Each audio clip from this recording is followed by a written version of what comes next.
Huwag mong sasabihin na hindi pa rin umuwi ang magaling mong asawa, Minda. Abay baka naman hinahayaan mo lang ang asawa mo na uwi ang ka kapag gusto niya lang at alisan ka kapag gusto niya lang din. Ganyan ba ang asawa?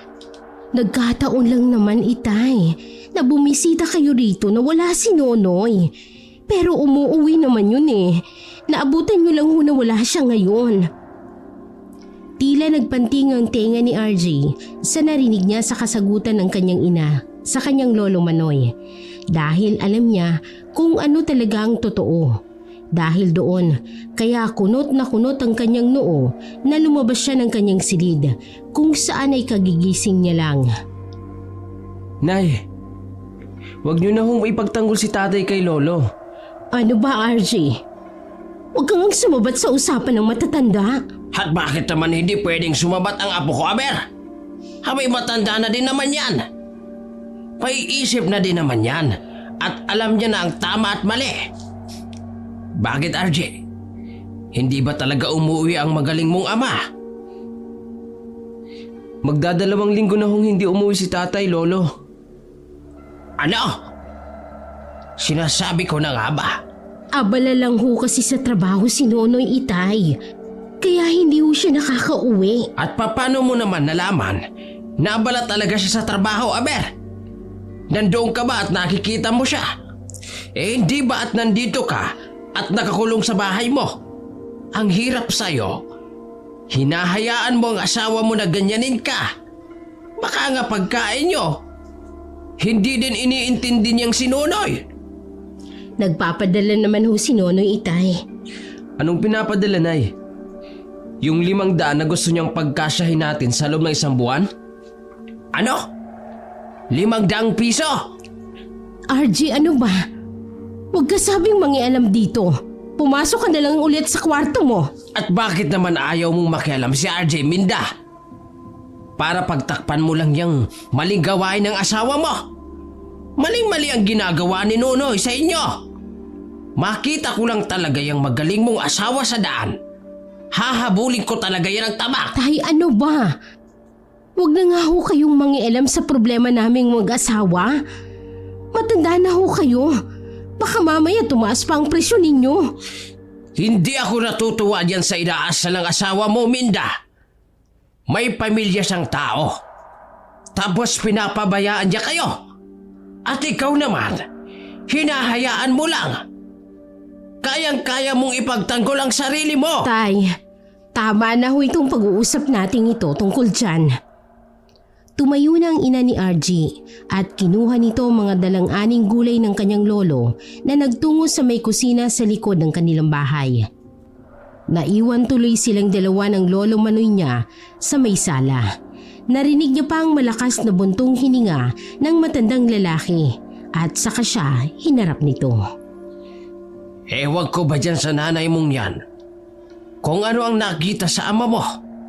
Habat noon pa man, alam niyang hindi ko gusto yung tatay mo para sa kanya. Pero anong ginawa niya? Nagtana na lang bigla hanggang sa hindi na namin siya napigilan pa ng lola mo. Noong nabubuhay pa ito dahil nga buntis na. Ewan ko nga din ba, lolo? Tsaka kung tutusin, kaya naman ho namin ni nanay na kaming dalawa lang.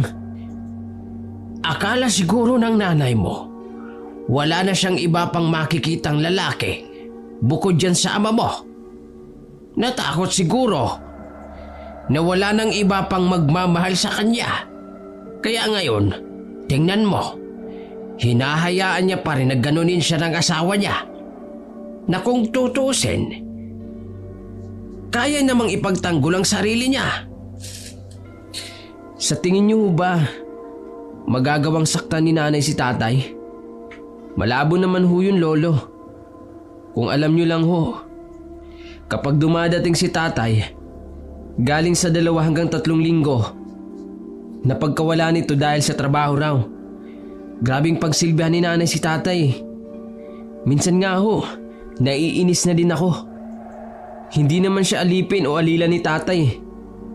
Pero kulang na lang, siya pang magsubo ng pagkain kay tatay. Mabait naman talagang nanay mong yan. Wala din akong masabi. Huwag lang talagang sagarin niyang ama mo ang kabaitan niyang si Minda. Ewan ko lang kung saan siya pupulutin. Tsak, na may kalalagyan yan. Sumang-ayon na lamang si RG sa sinabi ng kanyang lolo. Dahil ang totoo naman talaga ay wala din naman siyang kaamor-amor sa kanyang ama. Bukod kasi sa madalang niya itong makita dahil sa trabaho nito sa kabilang bayan. Namulat din kasi siya sa ugali ng kanyang ama na walang kwenta. Kung tutuusin, ang ina lang naman niya talaga ang bumubuhay sa kanya. Dahil saan nga ba aabot ang ilang daang binibigay ng ama na sahod nito? Buti na lang talaga at madiskarteng kanyang ina at mabait naman ang kanyang lolo dahil tumutulong ito sa pag-aaral niya. Kinagabihan ay naghain na si RG ng kanilang hapunan habang ang kanyang ina naman ay tinatapos pang tiklupin ang mga damit. Nay, kumain na ho kayo. Ay naku, paborito pa naman ng lolo mo yung niluto ko. Pero hindi naman pala siya sasabay sa atin ngayong hapunan. Wala naman siyang inuuwi ang ibang tao sa bahay niya. Pero bakit kaya ayaw niyang dito na lang magpalipas ng gabi? Nagtatampo ho kasi sa inyo si Lolo. Harap-harapan niyo naman kasing ipinagtatanggol si tatay sa kanya eh. Pabagsak nang naupo si RG sa kanyang upuan at sumabay naman ang kanyang ina sa kanya. RG, sapat na yung lolo manoy mo lang ang may galit sa tatay mo. Pwede bang huwag ka nang dumagdag pa? Kahit ano man ang gawin mo, ay siya pa rin ang ama mo. Ang hindi ko lang humaintindihan kung bakit pilit yung ipinagtatanggol si tatay. Kahit na alam niyo naman ho kung ano ba talaga ang totoong ginagawa ni tatay. Nagsisinungaling ho kayo. Dahil ayoko nang dagdagan pa ang galit ng lolo mo kay Nonoy. Gusto mo bang magalit ng tuluyan ng lolo mo sa tatay mo? Kapag nangyari yun, palalayasin ng lolo mo ang tatay mo rito sa bahay. Dahil bahay niya ito na ipinatayo niya para sa akin. Saan pupulutin ng tatay mo? Wala siyang sariling bahay. Gusto mo ba yun, ha? Gusto mo ba na hindi na tayo maging buong pamilya? Sa tingin niyo ba, matatawag pa din ho na buo ang pamilya natin, Nay? Halos hindi ko na nga matanda ng mukha ni tatay sa tuwing umaalis siya. Tama naman kasi ang sinasabi ni Lolo eh. Umuwi lang naman si tatay kapag naisipan niya. Daig pa nga niya yung nagtatrabaho sa ibang bansa sa dalang niyang umuwi. Samantalang nasa kabilang bayan lang naman siya. Hindi pa rin maganda na nagtatanim ka ng sama ng loob sa ama mo, RG. Tama na din itong pag-uusap natin. Kumain na tayo. Hindi na nga lang umimik pa noon si RG. Pero sa loob-loob niya ay naiinis at nasasaktan din siya. Naiinis siya dahil sa sobrang kabaitan ng kanyang ina habang sa kabilang banda naman ay nasasaktan din siya dahil alam niyang nagtitimpi lamang ang kanyang ina na sumabog para mapanatili pa ring buo ang kanilang pamilya. Isang malakas na buntong hininga ang pinakawala ni RG. Wala na sana talaga siyang balak na magsalita. Pero kusang bumukas ang kanyang bibig. Kung inaalala niyo lang ang pagiging buong pamilya natin, para sa kapakanan ko lang, Nay. Wala naman ho sa aking problema eh, kahit na maghiwalay kayo ni tatay. Moderno na din naman ang panahon ngayon eh. Hindi na ngayon big deal ang mga hindi buong pamilya. Yung mga broken family. Marami na hong ganun ngayon. Pero hindi ibig sabihin nun na kailangan nating sirain ang pamilya natin dahil ganun ang sitwasyon ng iba. Wala naman kasi talagang problema ang pamilya natin, anak. Kaya bakit kailangang maghiwalay? Dahil ba sa 500 lang na padala ng tatay mo? Pera lang yun, RG. Pera lang yun. Ay bakit? Hindi ko ba kayang kumita ng sarili kong pera? Ipagpapalit ko sa pera ang buo nating pamilya? Matagal ko nang pinangarap to, RG. Bata pa lang ako, gusto ko nang magkaroon ng sarili kong pamilya. Kaya bakit ko ipagpapalit yun sa kakarampot lang na pera? Ang pera na uubos yan. Pero ang pamilya nandyan lang yan. Yan ang tatandaan mo, anak. Pero obligasyon pa din ni tatay ang magpadala ng sapat na pera. Ginagawa niya ang obligasyon niya, RG. Pero kung 500 lang ang kaya niyang ipadala, walang problema sa akin yun. Ang liit lang na bagay ng pera, para yun ang maging dahilan ng pagkakasira ng pamilya natin. Bakit ba ganyan, Nay? Natatakot ka ba na mawalan ka ng kasama sa buhay kapag nawala si tatay? Natatakot ka ba na wala nang mag-aalaga sa'yo? Malaki na ho ako. Kaya na kitang suportahan at alagaan. Ako na mismo ang mag-aalaga sa inyo. Sa tingin mo ba, hindi ka magkakaroon ng sarili mong buhay, RG? Gusto mo ba na ikulong kita na kasama ko? Hindi ko gagawin yun. Dahil bilang ina, gusto kong ibuka mo ang iyong sarili mga pakpak para makalipad ka sa mundong gusto mo talaga. Hindi kita ikukulong sa probinsyang ito para lang alagaan ako. At isa pa, hindi mo ba naiisip ang tatay mo? Kapag wala na tayo, sinong mag-aalaga sa kanya? Napailing na lang si RG dahil hindi na talaga niya matiis pa ang mga isinasagot ng kanyang ina. Alam niyang may punto naman ang kanyang ina sa mga litanya nito. Pero ang hindi niya lang maintindihan ay kung bakit puro ang tatay na lamang niya ang inuuna nitong isipin kaysa sa sarili nito. Napabulong na lamang si RG sa kanyang sarili. Ganun ba talaga kamahal ni nanay si tatay? Kahit na wala naman siyang nakukuhang pagmamahal dito pabalik? O baka naman ganun lang talaga kabait si nanay para pagpasensya ng sobra ang ginagawa sa kanya ni tatay? Kinabukasan, dahil bakasyon naman, kaya nagkayayaan sina RG at ang kanyang mga barkada na gumala muna. Agad naman siyang nagpaalam sa kanyang ina.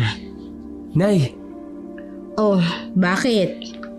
pupunta ho muna ako kina Arnold. May usapan ho kasi kami, nagagala kami ngayong araw. O siya, sige. Basta huwag kang magpapagabi masyado, ha? Ikaw ang magluluto ng hapunan dahil kailangan kong tapusin itong mga labada ko kay Mrs. Salcedo. Oo, Nay. Babalik ho ako agad. Pagkatapos niyang magpaalam, ay umalis na din siya agad para puntahan ng kaibigan. Mga 3 oras lang siyang nawala at nagpaalam na din agad para umuwi na. Noong unay ayaw pa siyang pakawalan ng kanyang mga kaibigan. Pero dahil mag-aalas 4 na ng hapon at nangako din siya na siyang magluluto ng kanilang hapunan, kaya nagpumilit na siyang umuwi. Pagbalik niya sa kanilang bahay ay agad din siyang dumiretso sa kanilang kusina para maghanda at magluto.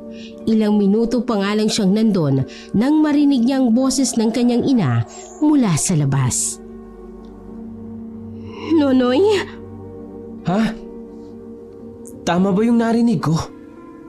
Tinawag ni nanay ang pangalan ni tatay? Iniwan muna ni RJ ang kanyang pagpapaningas ng apoy para lumabas. Sa may bukana pa lang ng pintuan ng bahay nila ay natigilan na siya nang makita niya ang kanyang ama. Marami itong dalang mga gamit. May pagkain din itong bitbit. Pero ang ikinapako ng mga paa ni RJ sa lupa ay yung makita niya ang kanyang ama na may kasamang isang babae. Matanda din naman ang babae pero mas bata ito sa kanyang ina. Sa tingin niya nga ay baka nasa 30 anyos pa lang ito. Maputi ito, blonde ang buhok at saka sexy. Ano naman kayang ginagawa ni tatay dito? At sino naman kaya yung kasama niyang babae na yun? Babae niya kaya yun? Imbis na mapuno ng maraming katanungan ang isip ni RG, agad na siyang lumapit sa tabi ng kanyang ina at pareho nilang hinarap ang mga bagong dating. Lihim na masama ang tingin ni RG sa kanyang ama. Habang ang kanyang ina ay mahinahon pa rin ang ekspresyon. Hindi ko alam na uuwi ka pala ngayon, Nonoy. Wala kayong cellphone na pwede kong matawagan. Kaya hindi na ako nakapagpaalam na uuwi ako. Wow, bumili siya ng bagong cellphone. Pero yung padala niya, palaging kulang. May binubulong ka ba dyan, RG? Wala ho.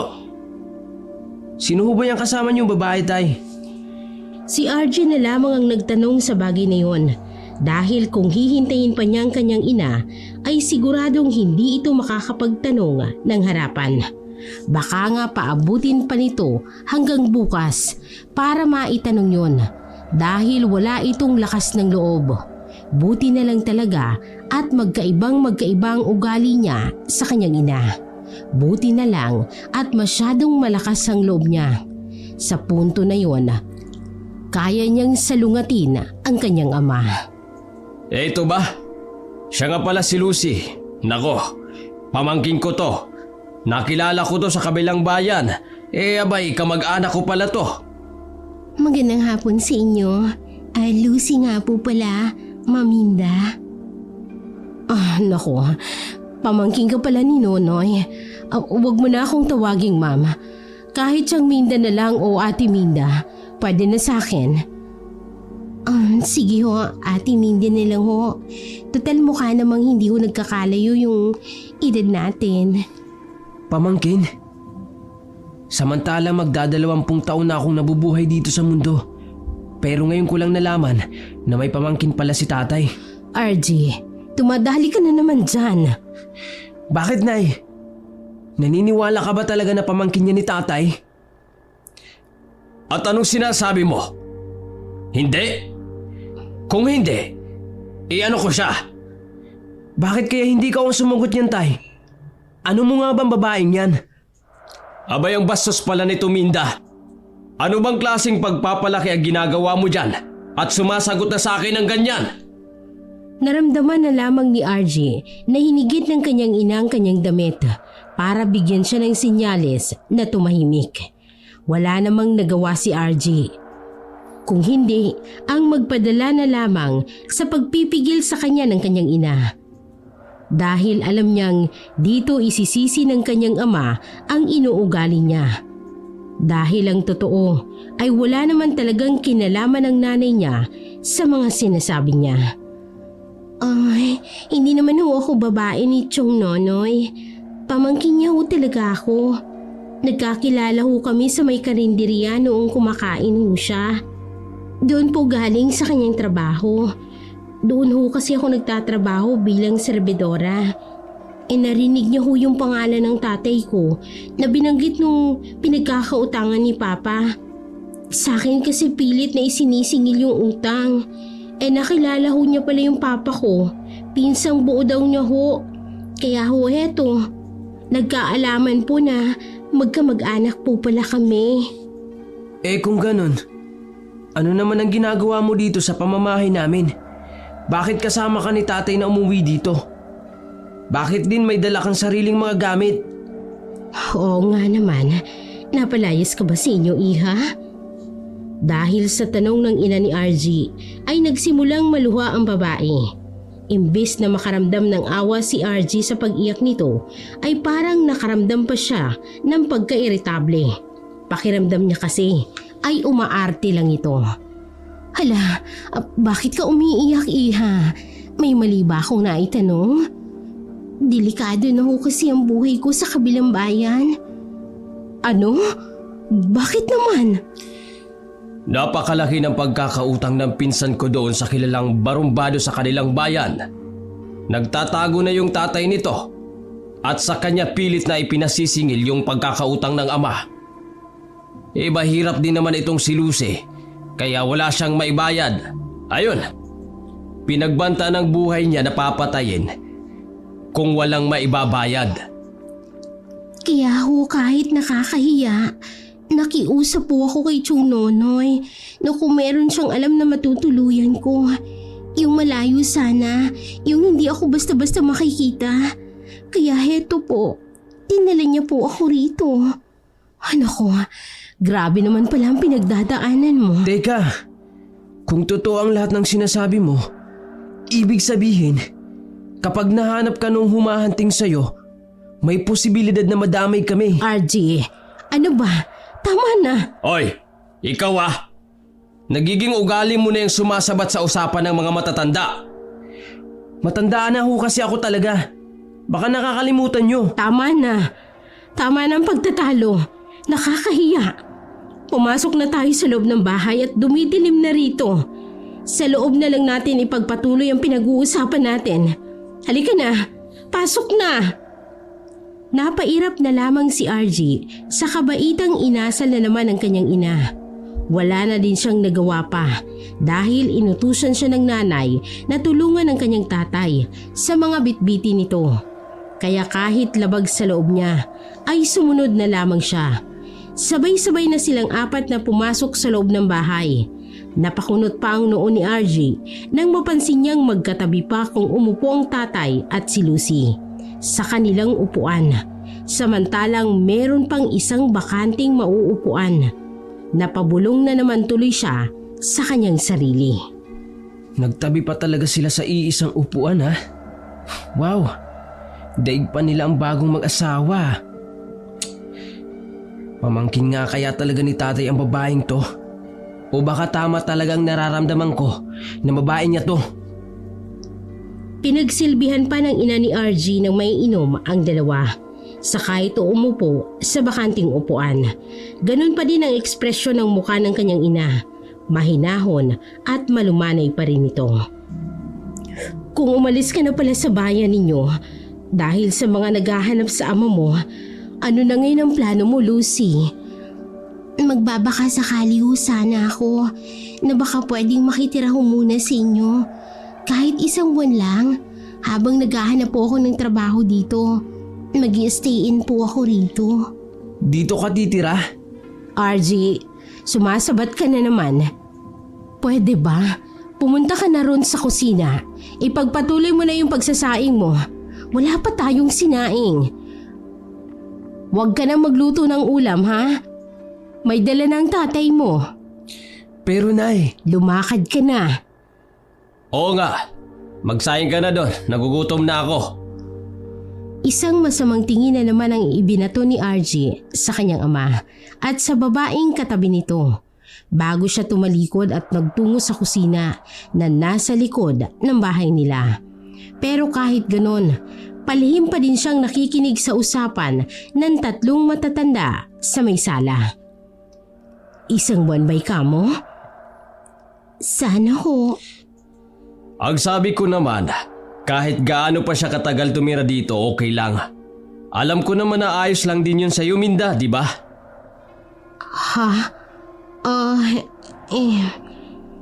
Hindi ho. Sapat na ho talaga sa akin ng isang buwan. Kung wala naman ho akong mahanap na trabahong stay-in, edi mag-iipon lang ho muna ako ng pera para makahanap po ako ng boarding house na pwede ko pong matuluyan. Kaya lang, maliit lang itong bahay namin. 2 lang naman ang kwarto. Yung isang kwarto ay sa amin ni Nonoy. Tapos yung isa naman sa anak naming si RG. Pwede naman ho ako kahit saan. Kahit nga ho dito sa sala. Pwede po ako. bakit may pakiramdam ako na nagbabait-baitan lang ang babaeng yan? Pakiramdam ko, hindi yan ang tunay niyang ugali. Sa pananamit pa lang niya, nakasando ng pula na fit sa katawan niya at saka nakashort pa. Malabo naman na napakahinhin niya. Nako, bakit naman dito sa sala matutulog? Doon ka na lang sa silid ni RG, tapos dito siya matutulog sa sala. Lalabas na sana si RG sa kanyang pinagtataguan para umangal sa sinasabi ng kanyang ama.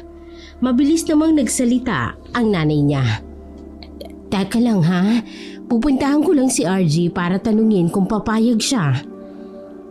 Bakit kailangan mong pang tanungin ang anak mong yon? Tayo naman ang masusunod sa pamamahay na to ah. Kailangan pa rin natin siyang tanungin dahil silid niya yun. Sandali lang naman ito. Mabilis lang naman kausapin si RG. Mabait na bata yun. Mabait ba talaga? Nakita mo nga kung sagot-sagutin ako kanina. Para niya akong hindi tatay. Hindi naman talaga eh. Nagmadali na lang na pumunta si RG sa may harapan ng kalan at nagpanggap na nagpapaningas pa rin siya ng apoy habang hinihintay na puntahan siya ng kanyang ina.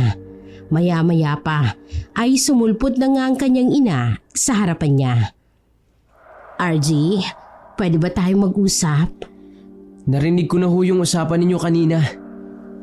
Kung ganon, pumapayag ka na ba na magamit muna ni Lucy yung kwarto mo? Seryoso ho ba talaga kayo? Napatitirahin niyo ang babae niyo dito sa bahay natin, Nay? Shh! Huwag mo masyadong lakasan ang boses mo. Baka marinig ka na naman ng ama mo. Mainit ang ulo niya.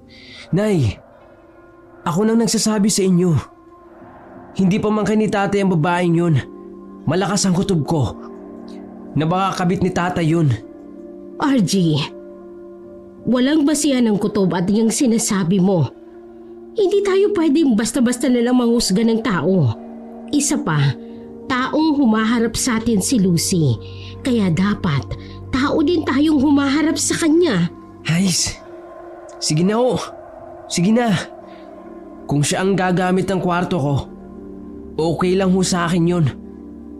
Pero hindi ho ako papayag dahil kay tatay. Pumapayag ho ako dahil sa inyo.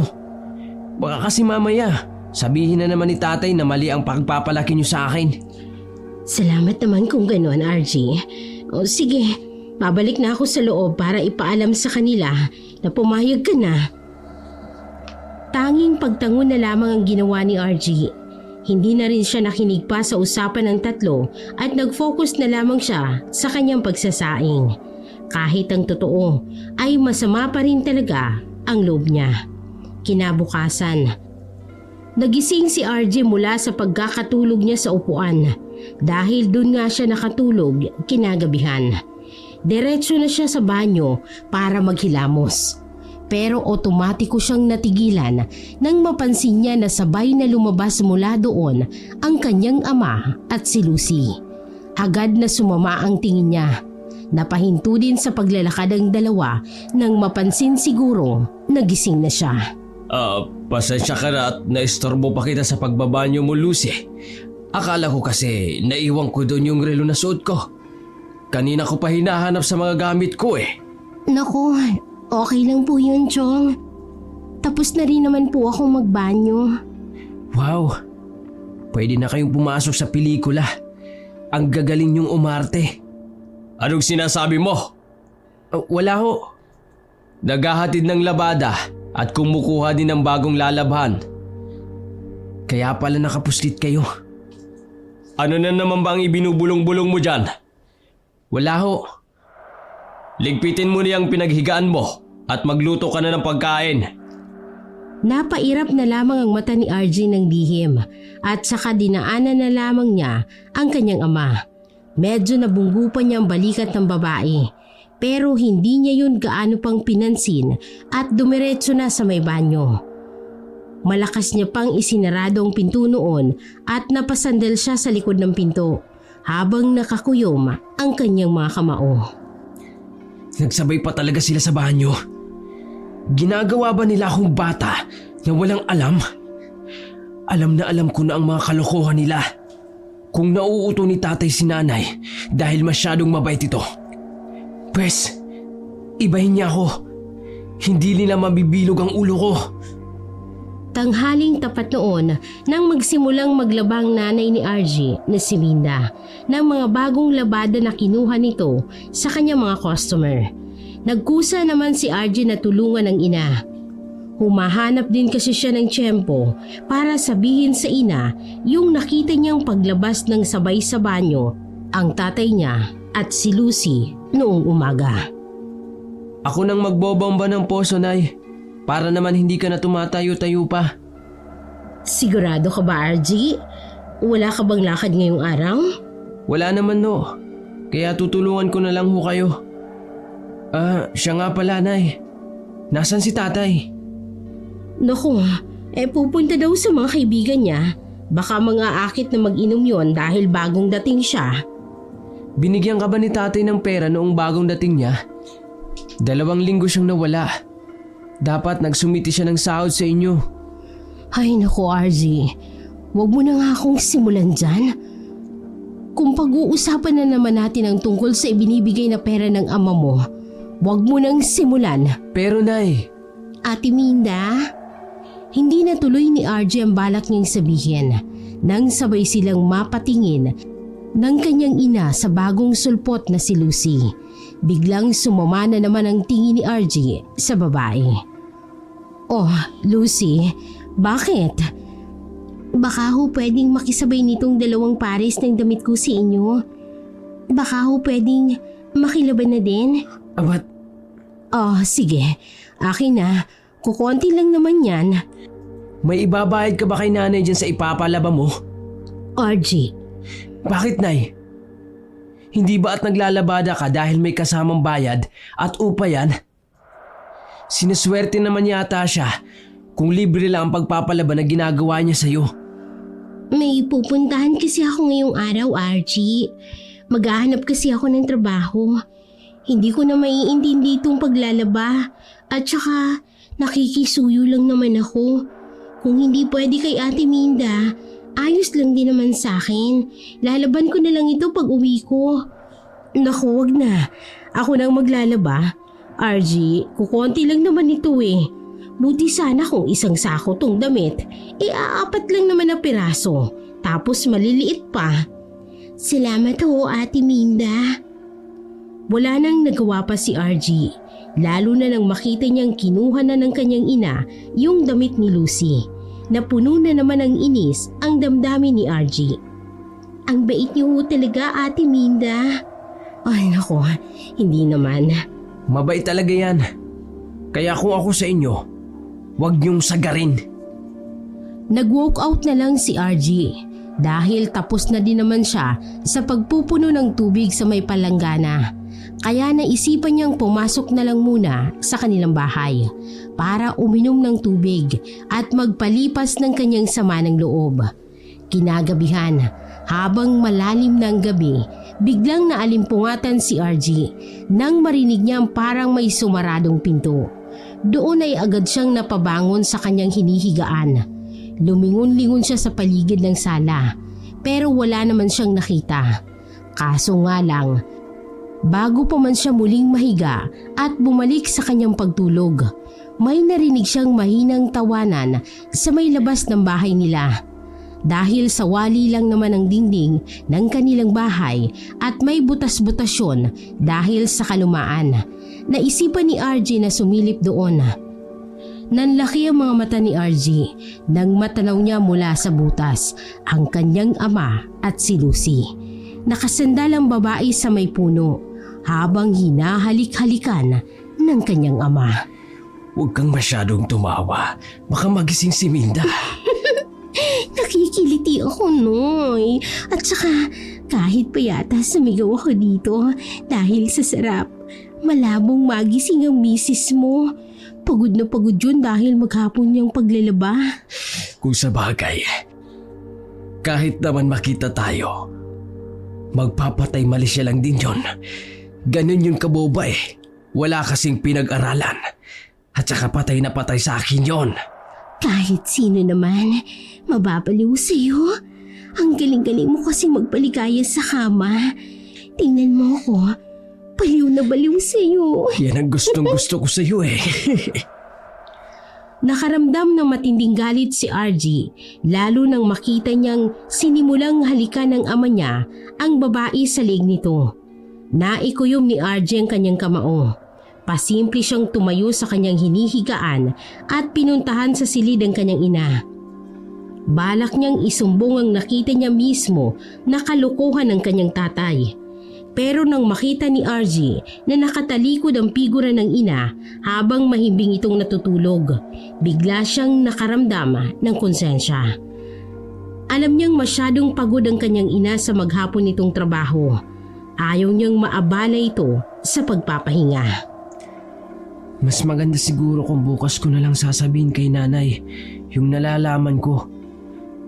Kung pagod siya ngayon, baka wala din siyang sapat na lakas para awayin si tatay. Baka baliwalain lang din niya kung anong isusumbong ko. Bukas na lang kapag may sapat na siyang lakas. Pikit mata na lang na bumalik si RJ mula sa kanyang pagkakahiga.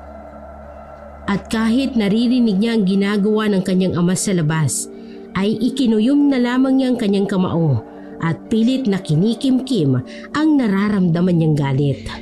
Kinabukasan ay medyo tanghali na nang nagising si RG. Nagising siya dahil may naririnig siyang malakas na pagtadtad. Nang imulat niya ang kanyang mga mata ay nakita niya ang kanyang ina na nakatulala habang may kung anong hinihiwa sa may lamesa.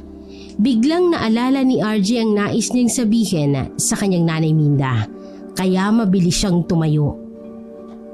Nay! Nay! May gusto akong sabihin sa inyo. Nakita ko si tatay kagabi. Nakita ko mismo. Talagang may relasyon sila ng babaeng yun. Alam kong hindi na naman kayo maniniwala sa akin, pero... Nay? Nakikinig ho ba kayo sa akin? Hindi na ituloy ni RG ang pagsusumbong niya sa ina dahil napansin niya na hindi naman siya nito binabatuhan ng tingin. Nakatulala lang ito sa kawalan habang tinatadtad pa din yung karni na hindi alam ni RG kung saan ang galing dahil wala naman siyang alam na meron silang karni. Pero hindi yun ang kanyang pinagtuunan ng pansin kundi ang kanyang ina na tahimik pa rin. Nay, naririnig niyo ho ba ang sinabi ko? Nakita ko si tatay na... Pumunta ka muna sa labas, RG. Magigib ka muna ng tubig na gagamitin ko sa pagluluto ng tanghalian natin. Tanghali na, baka magising na ang tatay mo. Pero Nay, may mahalaga ho akong sinasabi sa inyo tungkol kay tatay. Sundin mo muna ang inuutos ko, RG. Magluluto na ako ng tanghalian natin. Napapabuga na lang ng malakas na buntong hininga si RG at sumunod na lang sa inuutos ng ina. Pagkaigib niya ng tubig ay muli sana niyang sasabihin sa nanay niya ang tungkol sa kagabi. Pero naudlot na naman dahil nagising na ang tatay niya at si Lucy. Masama na naman ang loob niya. Hanggang sa almusal ay masama ang kanyang tingin. Tinutulungan niya ang kanyang ina na maghain ng pagkain. Sabay-sabay silang naupo sa hapagkainan kung saan ay nakita niya ang hinihain ng nanay niya ang lutong karni nito, samantalang sa kanya ay nakahain yung gulay. Aba, sana magaling ang karni mong ito, Minda. Hindi ko alam na may pera ka palang pangkarni dyan. Kumain ka na. Inihanda ko talaga yan para sa inyo. Paano naman ho ako, Nay? Gusto ko din ng adobo. Maggulay ka na lang muna, anak. Kukunti lang kasi ang karni na yon. Maliit lang kasi yon. Kulang pa yun sa tatay mo at kay Lucy. Naku, ang bait niyo talaga, Ate Minda. Paano niyo nalaman na adobo ang paborito ko? Salamat ho. Napakunot ng noo si RG dahil hindi umimik ang kanyang ina. Pagkatapos noon, hindi na din ito kumain ng tanghalian. Talagang pinanood lang nito ang kanyang tatay at si Lucy na maganang kumakain dahil masarap daw ang luto nito. Ano bang klaseng karne ito? Manok ba? O karning baboy? Hindi ko mawari. Pino kasi ang laman. Kainin mo na lang. Baka maubusan ka kung panay ang salita mo pa. Bakit? Ubos na ba to? Ipangpupulutan ko sana mamaya eh. Hayaan mo. Magluluto ako ulit bukas niyan. O sige. Ipagluto mo na lang ako ng ibang pulutan mamaya. Iinom ako eh. Sarapan mo ha. Ang kapal talaga ng mukha. May binubulong-bulong ka na naman ba dyan? Sasagot na sana si RG sa ama. Pero naramdaman niya ang kamay ng kanyang nanay na pumatong sa kanya. Sinyalis siya na pinapatahimik siya nito. Kaya naman sobrang nagtimpi talaga si RG na hindi sagutin ang kanyang tatay. Nagbaba na lamang siya ng tingin at ibinalik ang kanyang atensyon sa kinakain niya. Abay, nagrereklamo ka yata na gulay lang ang ulam mo. Hindi ka ba sanay sa gulay lang ha? Puro pasarap lang ang alam mo eh. Tama na Noy, nasa hapagkainan kayo. Pagsabihan mo yung anak mo, Minda ha? Lumalaking swail. Sige, pagsasabihan ko. Pakiramdam ni RG ay mas kinakampihan ng kanyang ina ang tatay niya. Samantalang malinaw naman ang sinasabi niya dito kanina na may relasyon ng tatay niya at ang Lucy na yun. Hindi niya tuloy maiwasan na magreklamo sa kanyang isipan.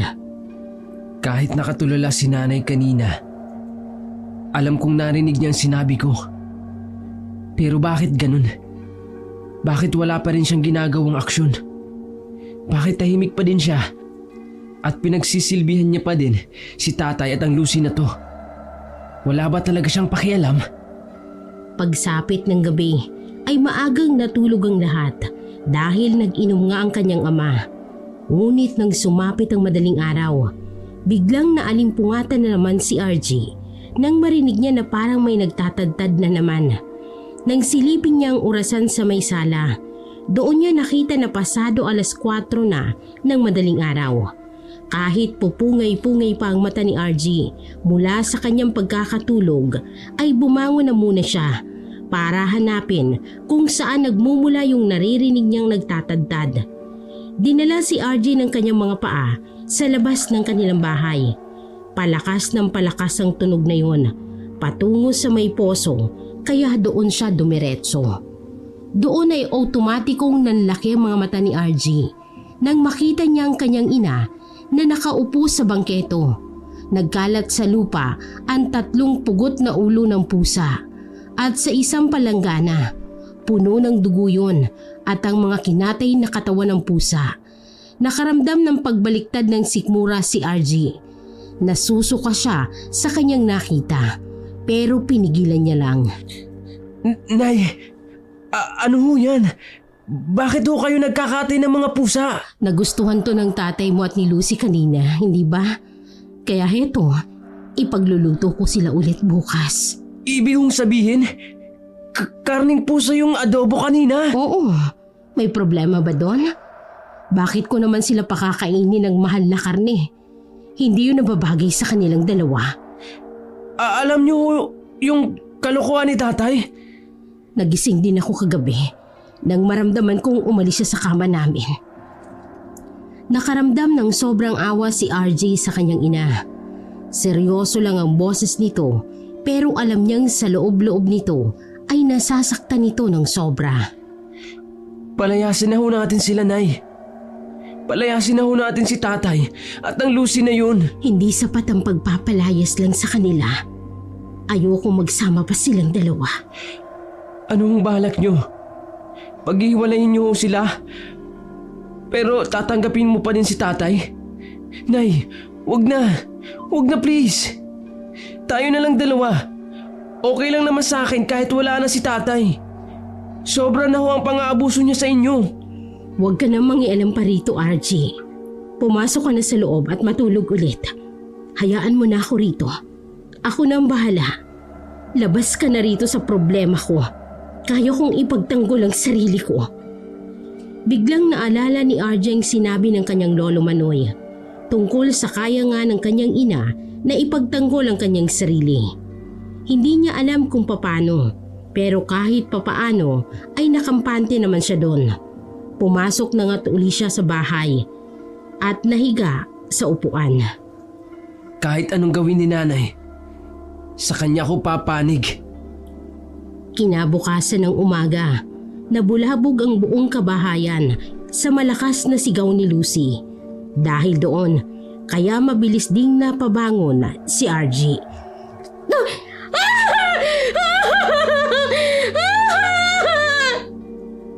Nakita ni RG na nagmamadaling pagtakbo ang kanyang ama para malapitan ang sumisigaw na babae. Kumunot naman ang noo ni RG at nagtaka siya kung ano ba talagang nangyayari. Kaya pumasok na din siya sa loob ng silid na yun. Ano bang nangyayari, Lucy? Kita mo yan? Bakit may pugot na ulo ng pusa sa kama ko? Nakakadiri! Yuck! Nagtatatalon pa sa sahig si Lucy. Natigilan naman si RG sa kanyang nakita at napabulong sa kanyang isipan. Yun yung mga ulo ng pusa na pinugutan ni nanay kagabi. Nakakadiri! Tanggalin mo yan dito, Noy! Sino bang gumawa niyan? Nababaliw na ang gumawa niyan. Nakakatakot! Yuck! May mga dugo-dugo pa! Ikaw bang may gawa nito, RG? Nagulat na lang si RG nang balingan siya ng masamang tingin ng kanyang ama. Alam na agad ni RG na siyang sinisisi ng ama niya sa nangyaring yon. Tinaasan niya na lamang ng kilay ang kanyang ama. Bakit ko naman gagawin yan? Wala akong kinalaman dyan. Tatalikuran niya na sana ang ama para bumalik sa may sala. Pero mabilis pa siya nitong hinabol at marahas na hinawakan ang kwelyo ng kanyang damit. Kitang-kita ni RG ang galit na ekspresyon ng mukha ng kanyang ama. Pero sa kabila nun ay wala naman siyang nararamdamang takot para rito. Alam kong ikaw ang may gawa nun. Aminin mo na! Wala ka talagang modo! Sinabi ko na sa inyo, wala akong kinalaman doon. Umamin ka na! Ikaw naman ang may motibong gawin yun. At sa tingin mo, bakit ko naman gagawin yun? Bakit? May rason ba ako? O may dahilan ba ako para gawin sa'yo yun? Aling Lucy? Aling Lucy? Hoy, hindi pa ako ganun katanda para sabihin ko sa'yo ha? Pero pumatol ka kay tatay na matanda din sa'yo. Tama lang na. Tumigil ka! Bastos ka talagang bata ka! Makakatikim ka na talaga sa akin! Pinupuno mo na ako masyado! Mabilis na inangat ng kanyang ama ang kamao nito. At balak siyang suntukin. Pero biglang dumating ang kanyang ina na galing sa palengke, kung saan ay nakita nitong nangyayaring kaguluhan. Huwag mong saktan ang anak ko! Mabilis na binitawan ng kanyang ina ang bitbit nitong bayong para mabilis na makalapit sa kanila. Agad na itinulak ng kanyang nanay ang kanyang tatay, kaya nabitawan nito ang kanyang kwelyo. Anak mo? Anak mo lang? Anak ko din yung batang yan. Kaya may karapatan din akong disiplinahin yan. Tingnan mo nga. Lagi mong kinakampihan kaya lumalaki ang walang modo at walang galang. Sige, pumasok ka sa silid ni Lucy at tingnan mo doon kung anong kalokohan ang ginawa niya. Nilagyan niya ang kama ni Lucy ng mga pugot na ulo ng pusa. Hindi si RJ ang gumawa nun. Kung hindi si RJ, ibig bang sabihin, ikaw ang gagawa nun? Nang mapansin ni RJ na aamin na ang kanyang ina, mabilis siyang sumabat dito. Sige, aamin ako. Ako talaga ang gumawa nun. Tingnan mo nga. Tingnan mo kung anong ginawa mong pagpapalaki sa anak mo. Ginawa ko lang yun dahil gusto kong umalis na sa pamamahay natin ang babaeng yan. Abat, talagang sumusobra ka na ha? Sa isang iglap ay muling iniangat na naman ng kanyang ama ang kamao nito. Malapit na siya nitong sampalin, pero sa isang iglap, nahuli ng kanyang nanay ang kamao nito nang walang kahirap-hirap. Nanlaki ang mga mata ni RG sa kanyang nasaksihan. Malaki ang katawan ng kanyang ama at kapansin-pansin talaga na malakas ang pangangatawan nito. Samantalang ang kanyang ina naman ay halos kalahati ng laki ng kanyang tatay.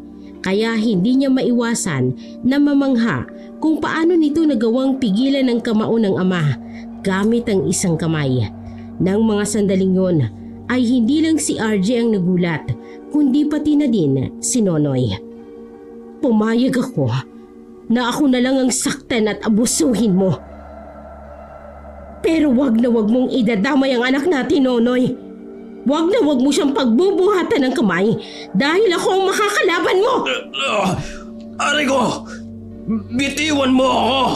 Nasasaktan ako, Minda! Tapos na ang pagtitiis ko sa'yo, Noy! Aray! Nababaliw ka na ba? Sabi nagbitawan mo ako eh! Tama na ho! Nasasaktan na ho si Chong Nonoy! Isa ka pa! Ho! Nasa kalagitnaan sila ng ganoong sitwasyon. Nang hindi inaasahan ay darating pala ang lolo ni RG, kung saan ay may dala itong bagong aning mais. Eh anong nangyayari dito? Lo! Mabilis na tumakbo si RG papalapit sa kanyang lolo. Nang mga sandaling yun ay doon pa lang din binitawan ng kanyang ina ang pulsuhan ng kanyang tatay. Nag-aaway ba kayo? Nagtatalo? Hindi ho tay. May konti lang ho na hindi pagkakaunawaan. Doon lang nakita ni RJ ang pagiging mahinahon ng kanyang ama. Kahit papano, ay wala kasi itong yabang na maipakita sa kanyang lolo dahil matapang at malakas pa talaga ang kanyang lolo. Napapangisi na lamang ng lihim si RJ kapag nakikita niyang napapayuko na lang ang ama niya sa harap ng kanyang lolo at wala na itong pag-angas na ginagawa. Ano ka yun? Wala kang yabang na maipakita, no? Aba, umuwi ka na pala. Doong nakarang linggo pa ho. Mabuti naman at naalala mo pa ang pamilya mo dito, ano? Hindi ko naman ho nakakalimutan na mag-ina ko eh.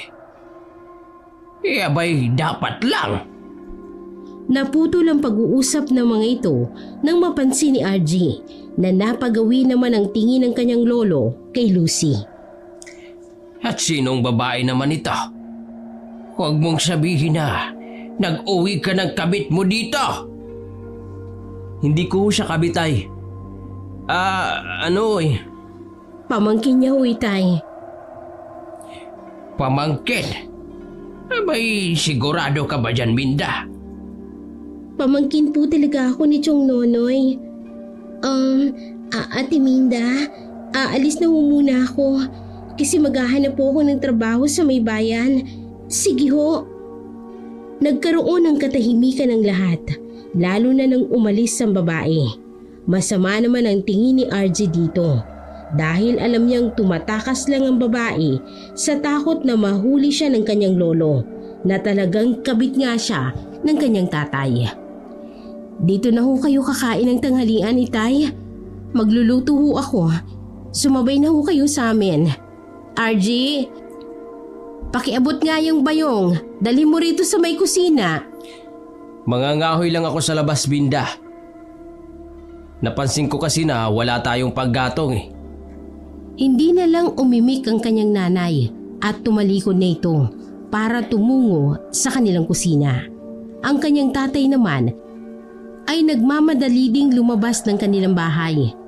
Napapailing na lang si RJ dahil maging ang kanyang ama ay tumakas din sa kanilang bahay dahil nga nandoon ang kanyang lolo.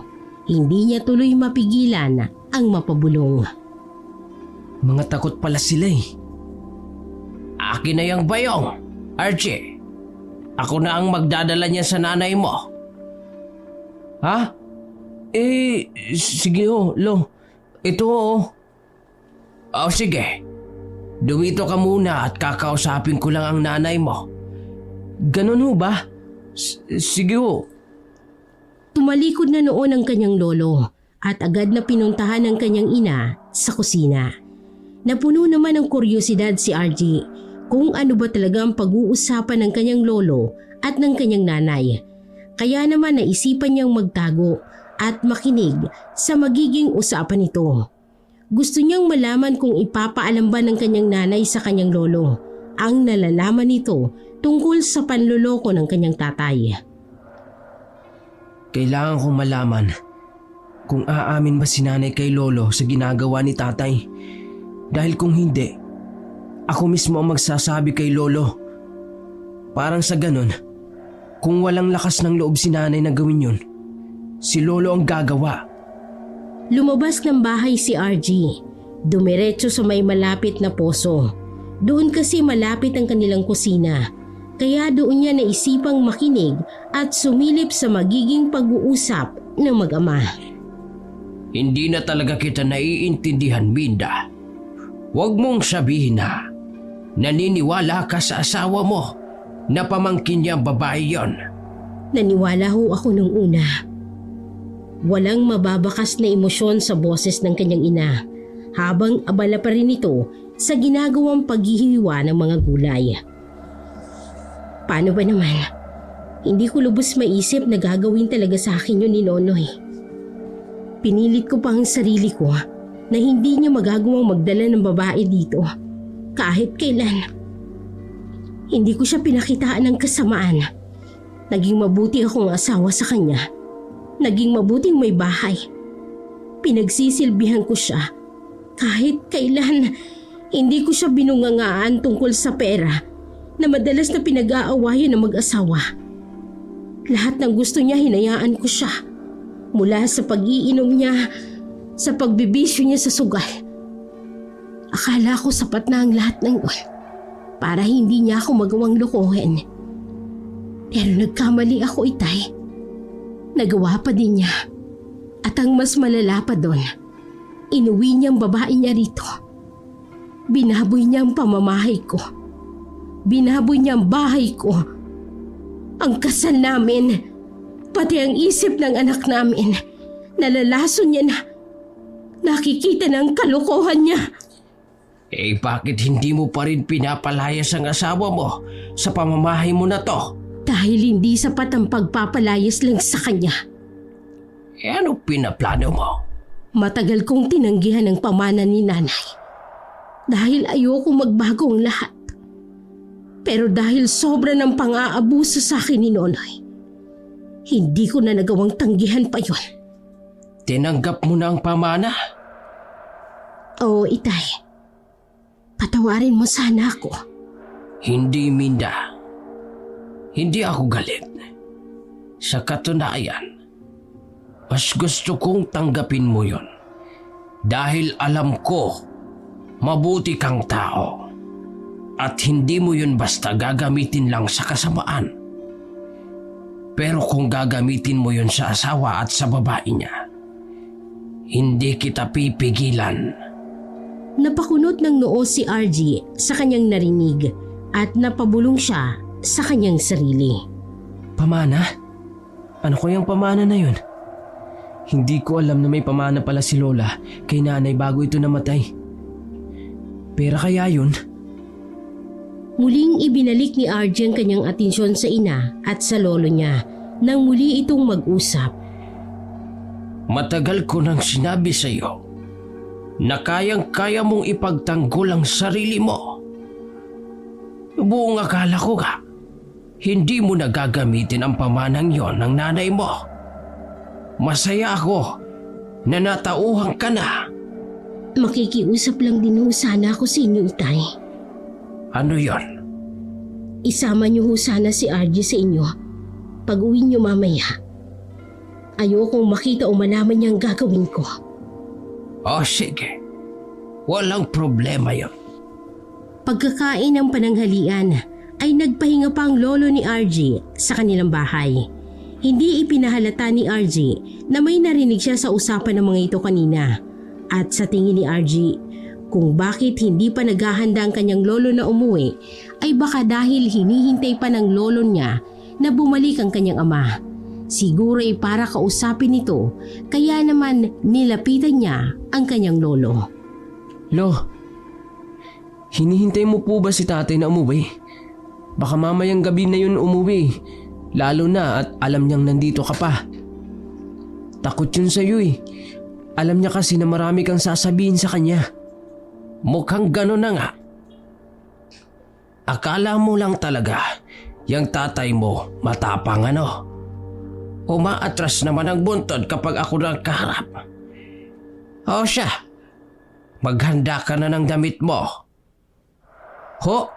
Bakit ho? Sasama ka muna sa akin sa bahay. Doon ka muna ngayong Sabado at Linggo. Nagpanggap noong una si RG na hindi pa alam ang tungkol doon. Pero kalaunan ay pumayag na rin siya. Pagkatapos mag-impake ng konting gamit, ay nagpaalam na siya sa ina.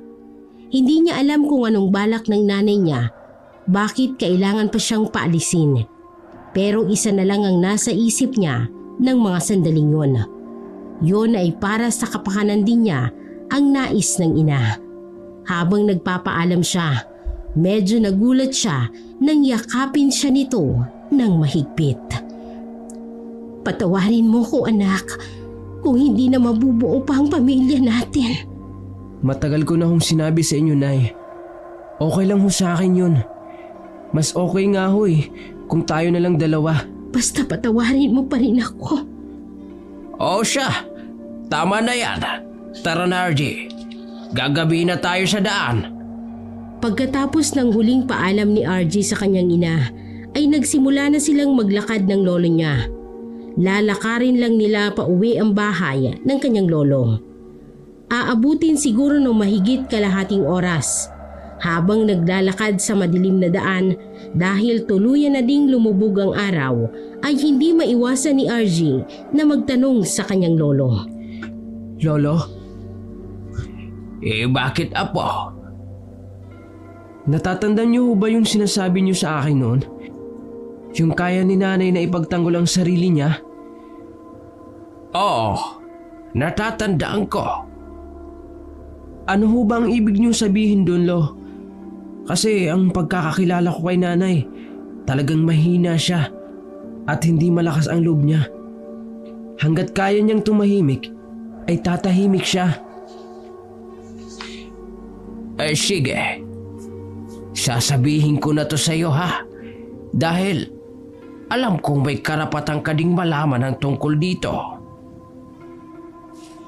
Nakaramdam ng kakaibang kaba sa dibdib si RG sa binitawang salita ng kanyang lolo.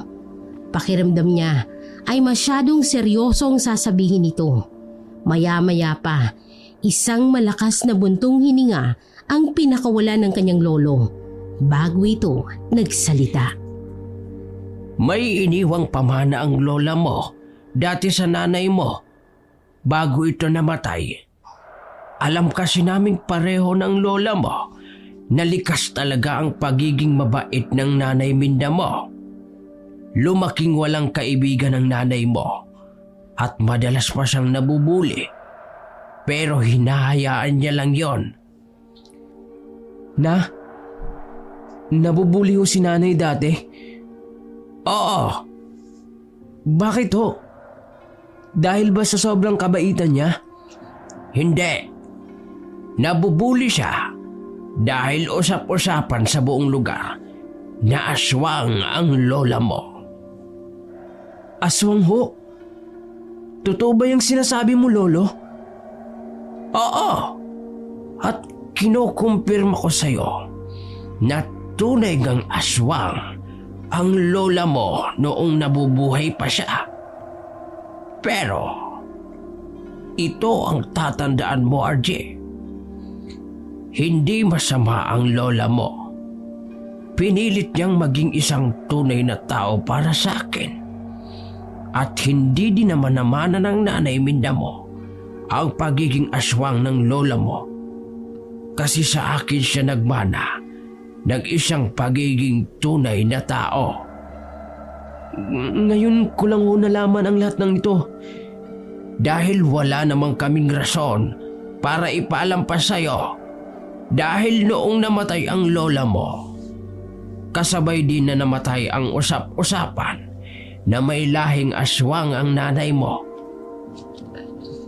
Kaya nga siguro ganon siya sa ama mo. Kaya siguro mahal na mahal niya si Nonoy dahil iniisip niya na si Nonoy lang ang tumanggap sa kanya at nagpakasal sa kanya sa kabila ng bali-balita na anak siya ng aswang. Ano nga ho yung pamana na tinutukoy niyo, Lolo? Pamanang dugo ng aswang. Ho? Bago namatay ang lola mo, binigyan niya si Minda ng isang maliit na bote na naglalaman ng dugo niya. Sinabi ng lola mo na kapag ininom ni Minda ang dugo na yon, magkakaroon din siya ng kakayahan na maging aswang. Nagulantang si RG sa kanyang narinig. Lahat ng mga sinabi ng kanyang lolo ay nagpagulat talaga sa kanya. Wala talaga siyang kaide-ideya tungkol sa mga yon. Hindi niya tuloy alam kung paano magre-react. At huwag niyong sabihin na ininom na ni nanay ang dugong yun.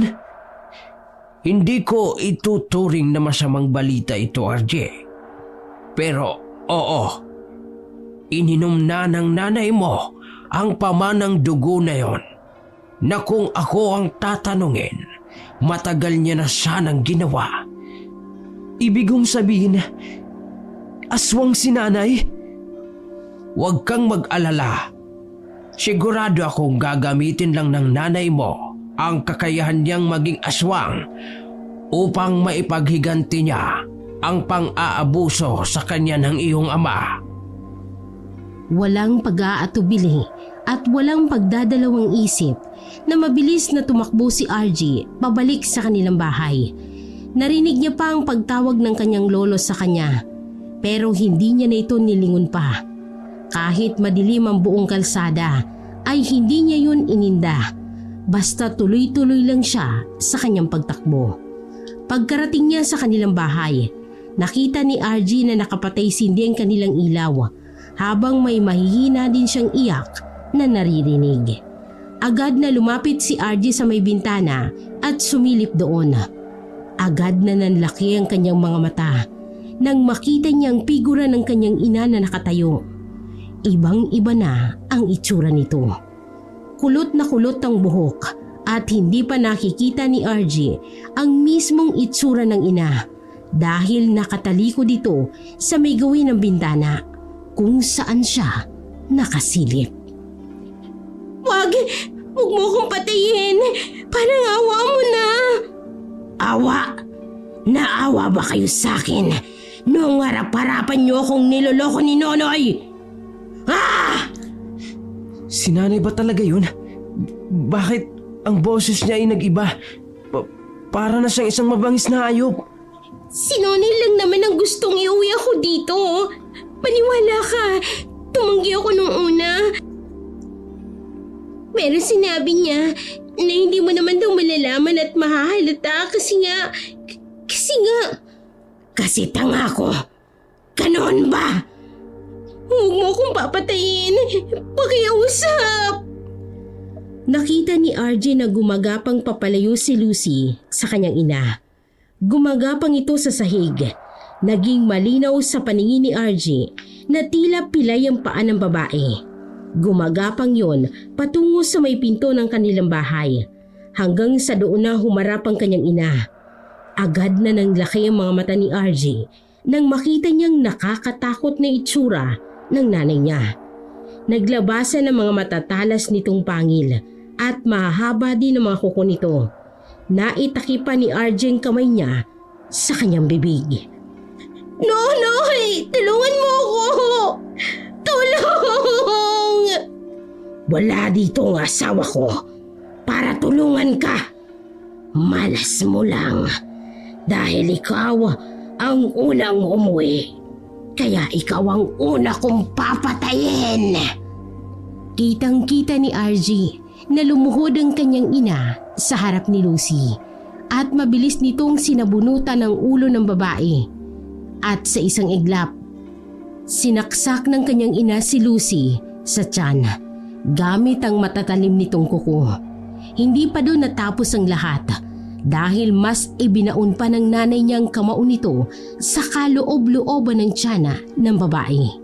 Muling naitakip niya ang kamay sa kanyang bibig. Huwag kang mag-alala. Magsasama rin kayo ni Nonoy sa impyerno. Susunod siya sa'yo.